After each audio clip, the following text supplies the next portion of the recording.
So today we're going to talk about vaginal health. This is what bacterial vaginosis felt like when I had it. This is a song that doesn't end. I know you know that song. That's exactly how I felt. For me, it felt like bacterial vaginosis was the infection that was never ending. It just kept going on and on and on because I was stuck in a repetitive cycle. I was stuck in this crazy cycle of going to the doctor, getting antibiotics, taking the antibiotics. Maybe they work, maybe they don't work.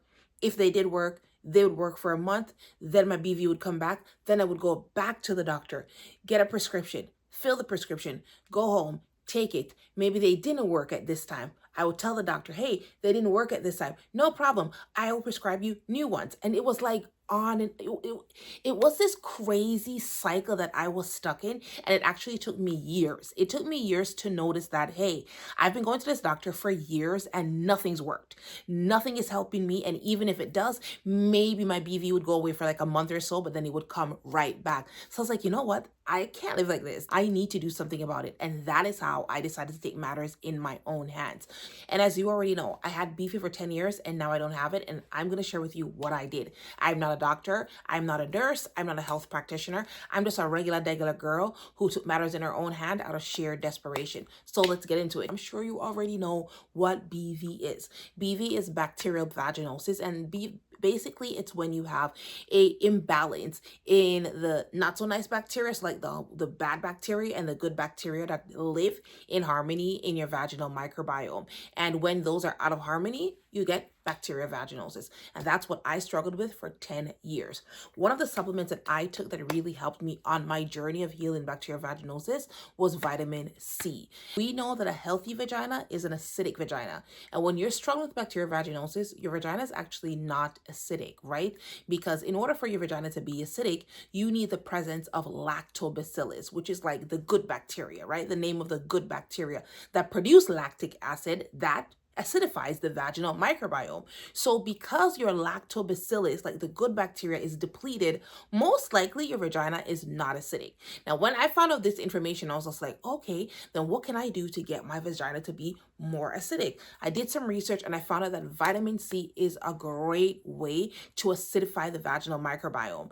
Now, the research, at the time that I landed on this information, I didn't know you can insert vitamin C into your vagina. Now, I'm not saying to go out and buy vitamin C and push it up your vagina. That is not what I'm saying, because I'm pretty sure it has to be prescribed by a doctor. And I'm pretty sure it's also a very specific vitamin C. So please do not run out now and go buy vitamin C and say, okay, Pia told you. No, girl, that's not how it works. You need a prescription, and I'm sure it's a very specific vitamin C. It's not the ones you take orally. Anyways, when I was taking vitamin C, I took the one orally because I didn't know there was a version of vitamin C that could be inserted into your vagina. I didn't know this information. I just knew about the ones that, you know what I mean, you can just buy at the drugstore. So I went out and bought a regular vitamin C and I started to take it. Now, I'm not going to lie to you and say that I saw improvement and right away, like my BV went away. No, but I do think it was gradually. I think the improvement was gradual. And I think it was also it was a building block for all the other things that I did, such as vitamin D. When I did my research, I went down the rabbit hole of like, how can I help myself? I also saw that women who have a deficiency in vitamin D are usually, there's like a correlation between the deficiency in vitamin D and women who struggle with BV at the time when I did my research. So I was like, okay, bet. Then I'm going to go get some vitamin D in hopes that it will kind of like help to rebalance my pH. Once again, I didn't know if this was going to work, but I just did it anyways, right? And this brings me to probiotics. Now, I was taking a different probiotic every single month.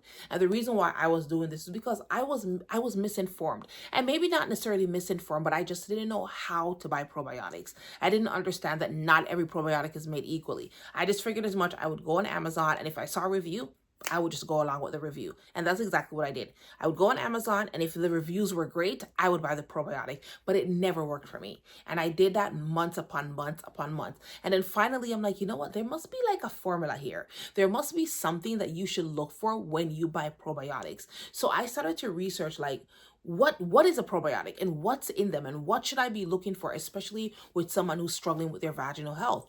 after much research, I understood that a probiotic that has strains that are native to like the vagina would be best. So I started to look for probiotics that have those strains, like Lactobacillus crispus and Lactobacillus rhamnosus and Lactobacillus, I think it's called like Jensenii. I'm pretty sure I'm butchering up these names. But either way, I'd researched like what good bacteria is native to the vaginal microbiome. And when I found those, I started to look for probiotics that had those same ingredients, or well, it claimed anyways, to have the strain of bacteria, the good bacteria that was also resident in the vaginal microbiome. And that's how I came upon well, at the time it was called Jarodophilus, but now it's called Femdophilus Advanced. That's how I came upon it, girl. That's what I started to take. I started to take vitamin C, vitamin D, and probiotics. And after a couple of months, my vaginal health started to improve. It's not in my head. It was clear that based on like the smell coming from my vagina, the discharge, it was clear that something was working. So I started to double down. I made sure I didn't miss a day, and I made sure to be on top of my routine. And girl, I am telling you, a year in, I could tell that my vaginal health was improving.